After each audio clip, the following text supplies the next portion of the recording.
Hey everybody, we're back with another mini message and we're in Genesis 34 still. And so this week we should finish out this chapter and move on to something a little bit better. But folks, it's going to get worse before it gets better. Let's look at verse 18 in this story. It says, Hamor and his son Shechem agreed to their proposal.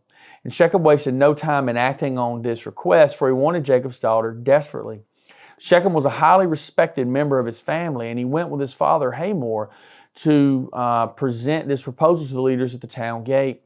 These men are our friends, they said. Let's invite them to live here among us and trade freely. Look, the land is large enough to hold them. We can take their daughters as wives and let them marry ours.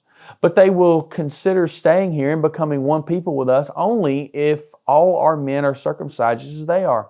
But if we do this, all their livestock and possession will eventually be ours. Come, let's agree to their terms and let them settle here among us. So all the men in the town council agreed with Hamor and Shechem, and every male in the town was circumcised.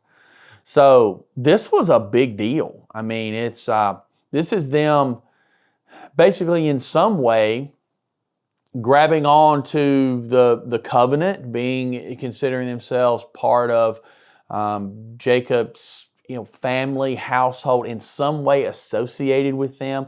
Now we know that this was all just a trick when we move forward a few verses, but it's really amazing to me that these men are willing to do this, and how much Shechem must have been attracted to Dinah. As I said earlier, I don't think he really loved her. I think this is more of lust after he, assaulted her. This is a really cringe-worthy story, so to speak, when you look at it in Scripture. But it just shows us the truth, and it paints no one in a good light. Nobody in this story, none of these men from this town, Jacob's sons, nobody is painted in a positive light. And here we have these greedy men, because it even says there, but if we do this, all their livestock and possessions will eventually be ours.